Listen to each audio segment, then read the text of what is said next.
Hey folks, Casey here and welcome back to the channel. This week, I'm doing something pretty exciting. Well, in fact, I just got done casting my very first hot rod part.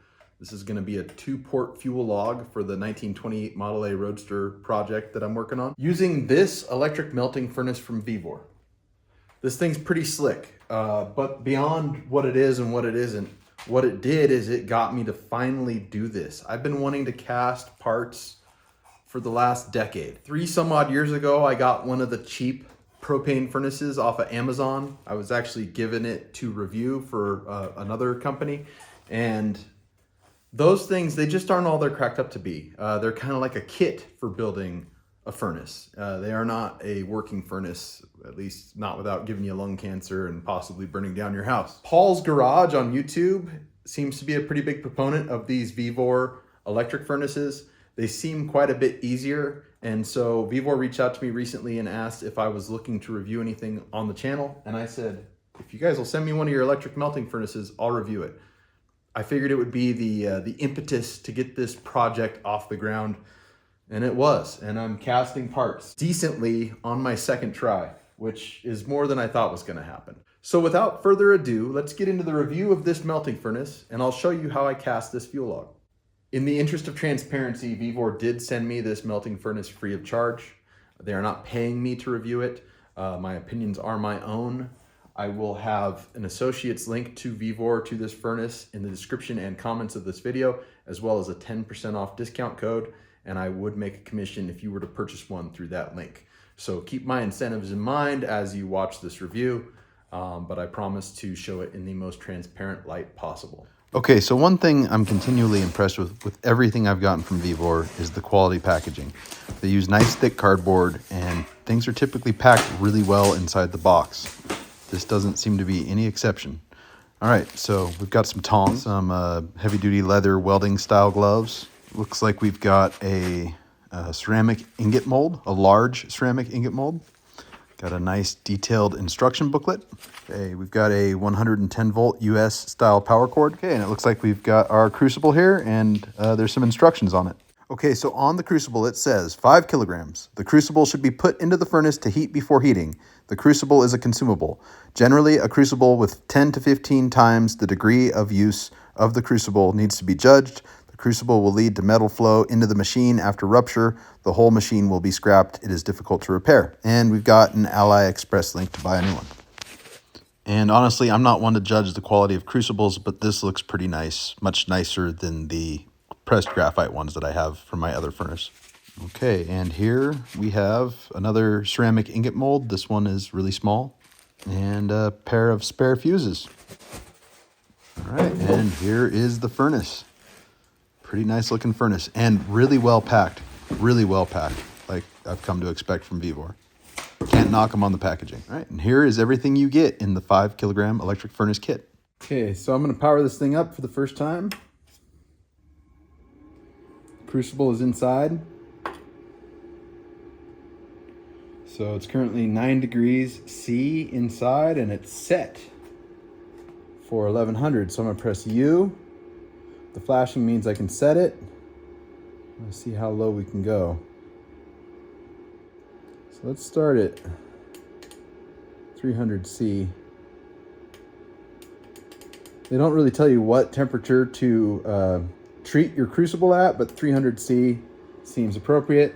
So we hit the P button, you hear the little relay click on, and this double bar at the top means that it's heating, and you can see the temperature is going up. So I'm gonna bring you guys back once I've let this crucible sit at 300 for a while, and then we'll slowly step it up to aluminum melting temperature. Okay, so I already made my first rookie mistake here. Ceramic crucible is only supposed to go up between 300 to 500 Fahrenheit, not Celsius. So just for the record, it got up to 300 it was 357, it finished at 404. So what is that, 7 minutes to 300 degrees Celsius? Now, that's just inside the chamber. The crucible isn't at that temp. So I reset it down to 233 C, which is 450 Fahrenheit, right in between that spec. I need to let it sit here for at least 30 minutes to get any latent moisture out of the crucible, and then I can start taking it up in stages to break the crucible in properly. After that, we'll melt some aluminum. Okay, so I allowed the crucible to bake for about 30 minutes at 450 degrees Fahrenheit, which was like, I believe, 233 C. It's been up at 300 C for about 20 minutes now. I'm going to drop in a piece of aluminum and take it up to aluminum melting temperature.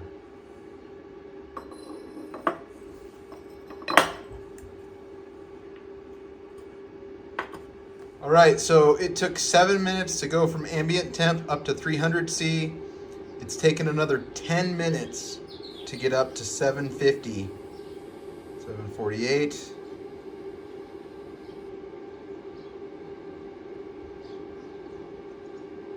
It's having a little bit of trouble with those last 2 degrees, 748. Well, 750-ish. And this is the pouring temperature for aluminum. But I can almost guarantee you, yep, it's not even melted yet. So that's because the thermocouple is on the outside of the crucible right next to the element, and it's not actually 750 C in there yet. So I'm gonna let it sit for 15 minutes and come back and check it again. Okay, we're 15 minutes further in, and we are still a block of aluminum. I'm gonna let it go an hour.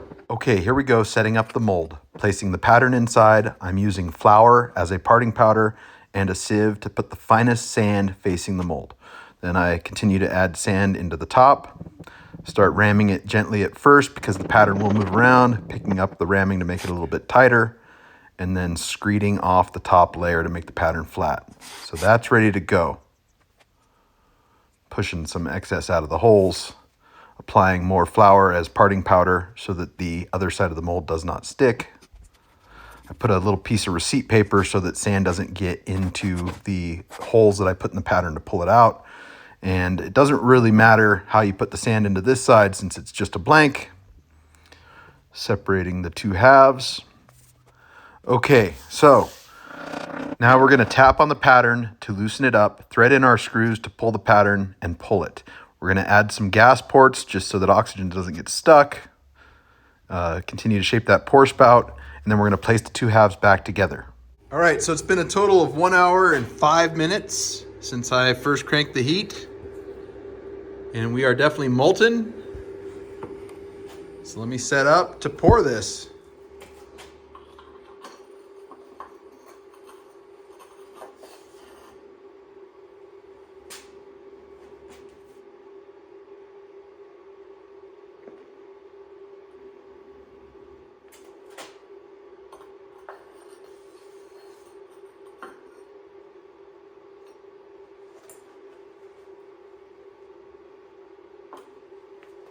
Okay, so this is how it came out of the mold. This side over here was the bottom, and this side was the top. So you can see things got a little deformed as it got to the top.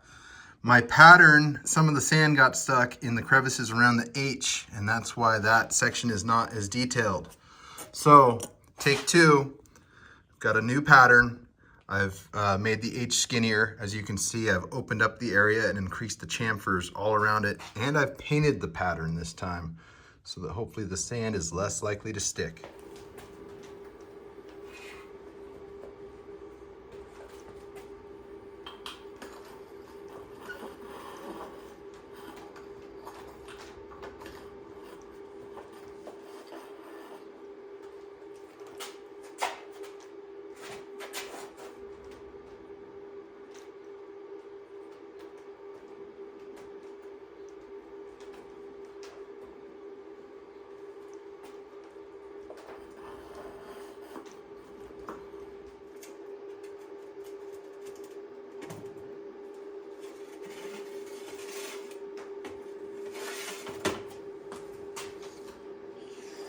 That looks like a pretty good pour. Okay, original pattern, original casting, modified pattern, modified casting. I think it came out pretty darn good. Second time around, the mold did not fill completely. So that's my bad. I don't have enough of a path for the air to get out of the mold, I think. The detail is really impressive. All right, and just like that, I've got a 2-port fuel log for my Roadster. If you're interested in tackling a project like this yourself, I got the cast iron flask off of Amazon for about 20 bucks. I got the Teton Bond Petrobond casting sand for about 40 bucks off of Amazon.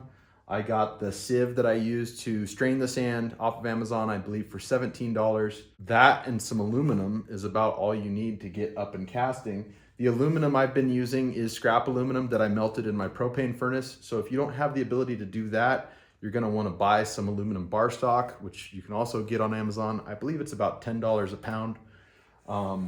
One drawback of the VEVOR electric furnace, and all the electric furnaces on the market for that matter, is that the crucible sizes are a little bit smaller than your typical propane furnace. In fact, let me grab a propane crucible to show you the difference. This, I believe, is the 12 kilogram size for the propane furnace. And that's the 5 kilogram size. I'd pick that up and show it to you, but it's still pretty hot.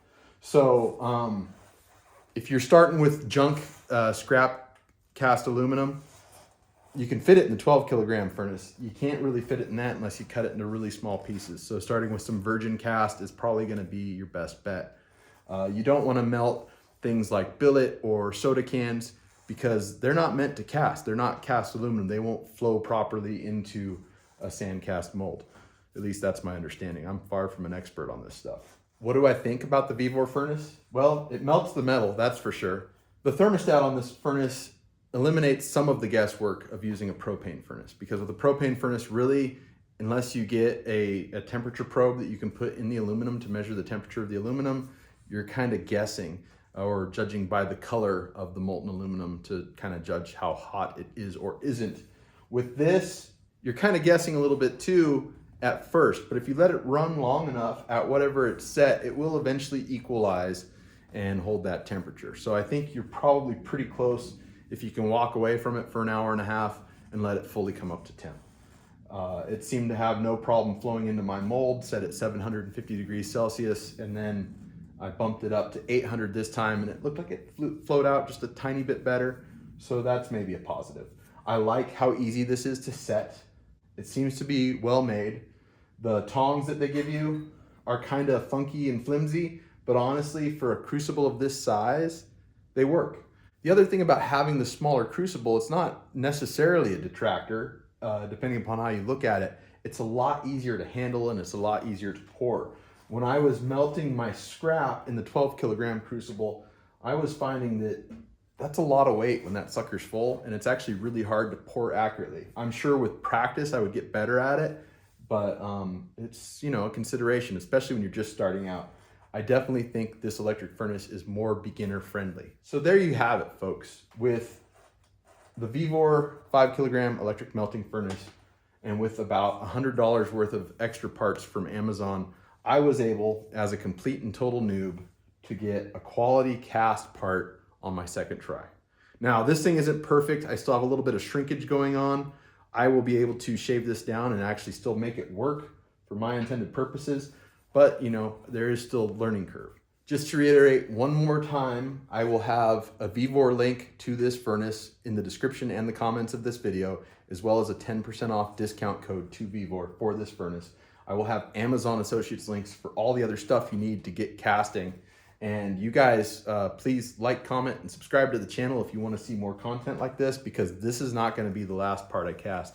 I am so excited to finally be taking steps down this road because, like I said, this is something I've been wanting to do for a long time, like a decade or more. And I've got quite a few part designs in mind that I would like to try to cast for my various projects.